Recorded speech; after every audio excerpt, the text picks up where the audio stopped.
Pour ne rien manquer, abonnez-vous maintenant. Les vraies voix Sud Radio, le grand débat du jour. Et donc dans un contexte politique tendu, Europe Écologie Les Verts va lancer un observatoire des violences contre les militants écologistes avec deux objectifs: documenter les faits de violence et accompagner juridiquement et psychologiquement les victimes, Philippe. Oui, et surtout pour compenser une réponse des pouvoirs publics jugée insuffisante par ELV. Marine Tondelier rend même responsable Gérald Darmanin d'avoir mis en danger les militants écologistes en les qualifiant, je cite, d'éco-terroristes. Pour rappel, entre 2015 et 2022, France Nature Environnement a recensé au moins 52 menaces et agressions contre des militants écologistes. Alors, est-ce que vous pensez que les militants écologistes sont victimes de violences, ou est-ce que vous pensez le contraire, que ce sont eux qui commettent des violences, par exemple à Sainte-Soline, ou en tentant d'empêcher l'Assemblée Générale de Total? Dans tous les cas de figure, un seul numéro, le 0826 300 300. En tout cas, avec cette question, est-ce que les activistes ou les écologistes sont victimes de violences? Notre compte Twitter, vous dites non à 81%. On va voir la réponse avec Sophie Bussière qui est avec nous. Bonsoir, merci. Bonsoir. D'être avec nous en direct sur Sud Radio. Vous êtes porte-parole d'Europe Écologie Les Verts. Si vous permettez, on fait un tour avec nos vraies voix du jour. Philippe Bilger, est-ce que finalement il y a autant de victimes et autant de violences à l'encontre finalement des écologistes, des activistes ou des lanceurs d'alerte? Alors j'irais jusqu'à dire que les militants écologistes, certains d'entre eux n'ont pas toujours été pacifiques, et que j'admets, mais sans en avoir la preuve, que des militants écologistes ont pu être blessés, évidemment, par les forces de l'ordre. Ça, c'est indiscutable. Mais ce qui me gêne dans l'initiative d'Europe Écologie Les Verts, c'est que il me semble que c'est la rançon perverse d'une autorité de l'État qui se délite. Je veux dire, c'est tout de même assez préoccupant que maintenant, au sein de certains partis, on crée des observatoires dont l'objectivité, sans vouloir offenser notre invité, ne sera pas la règle, forcément, mais qui démembrent un tout petit peu ce qui devrait relever de l'autorité publique. Ça me fait très peur, moi, ces observatoires qui commencent à se créer au sein des partis, comme si en réalité, on n'avait plus du tout confiance dans l'autorité publique. Luc Gras, ouais. En cœur. Oui, alors bon, moi ce qui m'ennuie un petit peu dans ce type d'initiative, pour reprendre ce que disait Philippe, c'est par rapport aux institutions, c'est qu'on est aussi dans une logique de confrontation, qu'on le veuille ou non.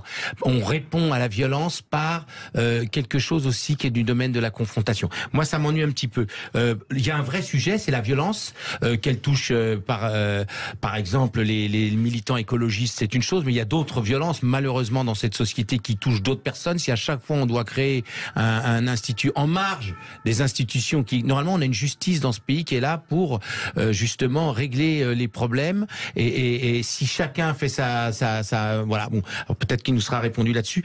Par ailleurs, par rapport à l'écologie en elle-même, pour spécifier sur l'écologie, j'en profite d'avoir une responsable écologiste donc invitée à cette émission, c'est que je pense que l'avenir de l'écologie, il est forcément beaucoup plus dans le côté positif, c'est-à-dire rassembler les gens autour d'une idée, apaiser, sauver la planète, apaiser, non conflictuel, voilà, essayer de stimuler par exemple sur les passoires thermiques, etc., essayer de permettre que le gars qui a une maison dans la Creuse, qui a pas un radis, c'est le cas de le dire, et qui pourra pas mettre son habitation dans les normes, etc., l'aider profondément, que la puissance publique s'investisse, etc. Donc je suis pour une écologie, moi, de l'exemplarité. Chacun balaye un petit peu devant lui pour savoir ce qu'il peut faire pour améliorer les choses. Et puis voilà. Et évidemment que l'écologie est importante. Évidemment que la violence contre les écologistes est condamnable hautement. Mais de là à faire justice un peu soi-même, alors j'espère bien, on va me dire, il ne s'agit pas de faire justice soi-même. Mais enfin, quand même, ça va dans le sens du conflit. Oui. Thomas Forêt. Oui, il faudrait savoir de quelle violence il s'agit. D'abord, est-ce qu'on parle de violence des forces de l'ordre, ce qui mériterait quand même d'être revu et corrigé probablement. J'essaye dans ma mémoire de me souvenir des épisodes de violents qu'on a vus peut-être dans les médias ou sur Internet. Et c'est vrai que quand on y pense, que l'on voit souvent, c'est lorsqu'il y a des opérations menées par ces militants, et je pense en particulier à des blocages de route, où on voit des conducteurs très énervés qui vont manu militari dégager les militants qui bloquent la route. Est-ce que c'est ce genre de violence? Est-ce que cette façon d'être militant et finalement n'entraîne pas ça aussi? Bon, ça mérite d'être en tout cas, posé. on va lui donner la parole. Sophie Bussière, porte-parole d'Europe Écologie et Les Verts. Vous pointez forcément le discours du gouvernement, et en l'occurrence ce mot éco-terroriste qui a été prononcé par Gérald Darmanin. Oui, tout à fait. Et d'ailleurs, je rebondis sur les propos, notamment Monsieur Ligier. Là, en fait, nous allons créer cet observatoire. C'est pas du tout pour nous substituer ni au gouvernement, ni aux institutions, ni même à la justice. C'est pour documenter ces violences, puisque nous sommes dans un contexte, vous l'avez noté, avec notamment le ministre de l'Intérieur qui utilise des propos comme éco-terrorisme ou encore terrorisme intellectuel. Je n'ai toujours pas compris, mais en tout cas, vous voyez qu'il y a une exagération de la part du ministre de l'Intérieur, une confusion aussi, qui amène à des violences et des tensions. Nous, cet observatoire ne va absolument pas, c'est pas une question de justice privée, etc. C'est déjà de documenter, puisque je note là-dedans, vous avez fait un sondage là tout à l'heure, que 81% des personnes qui ont répondu pensent qu'il n'y a pas de violence à l'encontre des écologistes, alors même que les premiers éléments que nous avons, vous avez cité d'ailleurs au début l'enquête de la FNE, la grande association écologiste, France Nature qui a Environnement. déjà dénombré... Oui, FNE, tout à fait, qui a déjà dénombré plus de 50 cas de violence en seulement 7 ans, une enquête sur 7 ans, 50 cas.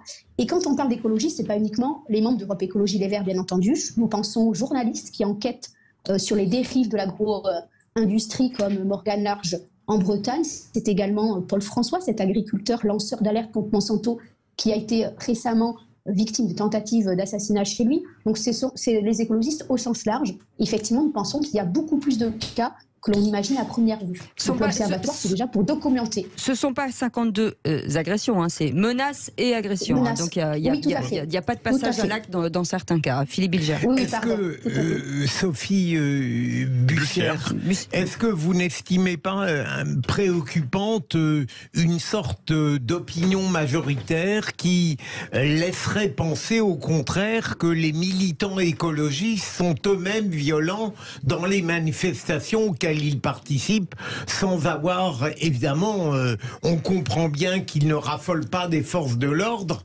mais est-ce que vous ne trouvez pas ça préoccupant pour votre propre cause? Sophie Bussière. Alors, il y a beaucoup de confusion actuellement. Je crois que c'est important et je vous remercie pour la thématique de ce jour parce que là, vous parlez en fait de désobéissance civile. Le terme n'a pas été prononcé, mais clairement, il s'agit de cela. Nous sommes très clairs. Nous sommes à la fois déterminés parce que l'urgence écologique, elle est là. On va vers une trajectoire d'un réchauffement à plus 4 degrés. Il y a un effondrement de la biodiversité. Vous avez eu récemment les chiffres dramatiques. 20 millions d'oiseaux par an qui disparaissent en Europe. On a cette urgence-là. On a donc une grande détermination, mais je voulais être très claire aujourd'hui, nous sommes non violents. La désobéissance civile sont des actions, c'est une façon d'agir, ce n'est pas l'action que nous menons tous les jours, nous faisons de la politique par ailleurs, il y a plein de manières d'agir. C'est une action, et d'ailleurs, tout à l'heure, il a été question de passoire thermique. Vous citez cet exemple en disant, nous voudrions plutôt une écologie qui rassemble, positive. C'est un excellent exemple. Par exemple, vous avez les activistes de dernière rénovation qui bloquent des routes, qui font des choses comme ça. Juste pour alerter, pour dire, on a un formidable outil. Il faut rénover les bâtiments, les maisons, les bâtiments publics. Mais pourquoi l'État ne le fait pas? Regardez les chiffres. Le gouvernement n'agit pas, alors que c'est un creuset d'emplois énorme, des emplois locaux. C'est à la fois écologique, c'est bon pour l'économie, c'est bon pour la santé également. C'est une catastrophe, les maisons non isolées, pour la santé. Vraiment, il y a des conséquences dramatiques. Donc, vous avez l'exemple type d'activistes. Ce ne sont pas uniquement des jeunes, il y a des professeurs, des médecins qui ont été arrêtés, qui essaient d'alerter pour dire rénover les bâtiments. Je ne sais plus comment le dire autrement. Lugra, qui a parlé des passoires thermiques, veut réagir. Oui, pas sur les passoires thermiques, non, sur le propos qui vient d'être tenu. Je pense que quand on défend une cause noble, il faut être noble aussi dans le comportement. Et je trouve que quand le ministre de l'Intérieur parle d'éco-terrorisme, c'est évidemment très excessif. Et donc, ça aboutit à quoi? Ça aboutit à monter les gens les uns contre les autres. Un pays qui est en difficulté. Hein. Tout à l'heure, Cécile parlait du mot d'apaisement. C'est central. C'est-à-dire qu'on est un pays où il y a plein de tensions. Et tout ce qu'on trouve à envoyer comme message aux écologistes, c'est parler d'éco-terrorisme, qui ne concerne qu'une minorité d'activistes. Comme toujours, à chaque fois dans les manifs, il y a une minorité d'imbéciles qui cassent et on va parler de ça aux 20h. Et là, la même chose. Et donc, c'est vraiment un appel qu'on pourrait lancer aux gens qui sont excessifs et qui sont extrémistes, c'est de leur dire qu'en fait, ils desservent la cause. Quand on entend un propos comme celui qu'on entend là, il est tout à fait recevable, acceptable, démocratique et positif, mais Pourquoi on monte dans l'échelle de la conflictualité en parlant d'éco-terrorisme, à quoi on devrait répondre par des violences? C'est terrible, et ce sera mon mot final, c'est que dans cette société, on a l'impression aujourd'hui que s'il n'y a pas de violence, on n'est pas entendu. Et donc il y a un problème démocratique de fond, et le fait que le président n'ait pas accepté d'entendre 2/3 du peuple sur les 64 ans, va dans ce sens-là. C'est-à-dire que si vous cassez pas, vous n'êtes pas entendu dans ce pays. Sophie Bussière. Non, je voulais rebondir sur ce qu'a dit Greenpeace sur l'annonce de dissolution du mouvement environnemental de soulèvement de la Terre. Est-ce que pour vous, c'est scandaleux, justement, cette demande de dissolution? Et pourtant, ils ont quand même des actes qui sont quand même assez forts, si on peut... Enfin, je limite mes mots, mais c'est assez violent quand même. Oui, nous avons bien sûr communiqué sur cela en disant que nous opposons à la dissolution. Les soulèvements de la Terre, c'est un collectif informel. Nous avons appelé, effectivement, vous le savez, à la manifestation de Sainte-Soline. Le véritable problématique de Sainte-Soline, c'est en fait le maintien de l'ordre en France. C'était une catastrophe annoncée. C'est terrible, puisqu'il y a eu des blessés graves du côté des forces de l'ordre et du côté des militants écologistes. C'est dramatique. Nous ne sommes pas les seuls d'ailleurs à le dire. Vous savez, il y a la LDH, Amnesty International, mais aussi le Conseil de l'Europe et l'ONU qui alertent sur la façon dont ça se passe actuellement en France. On le voit pour l'écologie, vous venez de le dire, on le voit aussi par un gouvernement et un président qui n'écoutent pas la France entière dans la rue. Il y a des tensions et avec aussi beaucoup de confusion et d'exagération de la part des ministres, effectivement, dont le ministre de l'Intérieur. Sophie Bussière, ça veut dire que pour Sainte-Soline, vous n'avez absolument, du côté écologiste, rien à vous reprocher? Non, puisque nous, on est très très clair sur la non-violence. Les personnes qui allaient à Sainte-Soline en toute connaissance de cause sont non-violents. Enfin, quand on voit les véhicules de gendarmerie qui brûlent, c'est pas franchement non-violent. Alors, non, tout à fait, mais exactement, c'est de la violence. Et nous avons condamné ces actes de violence. Regardez nos communiqués de presse. Nous sommes extrêmément clairs sur notre ligne. Nous sommes déterminés, mais non-violents, bien évidemment. Mais qui a fait brûler qui a envoyé des projectiles? Qui alors? Ce sont pas du tout les écologistes? Il y a des personnes qui sont présentes, comme dans chaque manifestation des mouvements sociaux, il y a toujours des personnes présentes qui ne sont pas effectivement pour la cause et qui nuisent à la cause, vous avez bien raison. Cette commission, finalement, l'intérêt de cette commission, c'est de quoi? C'est de présenter quoi, finalement? Mais surtout d'abord de documenter les cas, parce que l'on voit de plus en plus nos militantes et militants qui font remonter des cas de menaces, même sur les marchés, d'agressions verbales, ça commence par là, avec le débat public qui est effectivement très, vous l'avez dit, beaucoup d'exagération, beaucoup de la part même du gouvernement. Donc ça alimente le fait de ces violences, et je crois qu'on confond en fait le message écologique qui est assez dramatique. Effectivement, les scientifiques nous alertent depuis des décennies, et les porteurs de messages, les écologistes, on s'en prend à nous au lieu de s'attaquer aux causes, tous ensemble, de relever les défis qui sont devant nous, qui sont énormes. Philippe Bilger.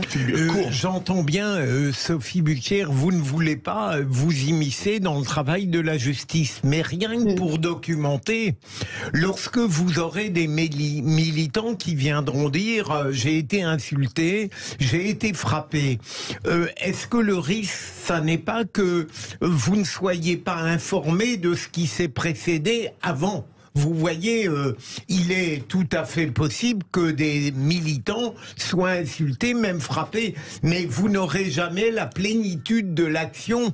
Le contexte. Par exemple, j'ai pris un coup de matraque par les CRS en oubliant de dire qu'on avait jeté un pavé sur eux 30 secondes avant. Qu'est-ce que vous en pensez ?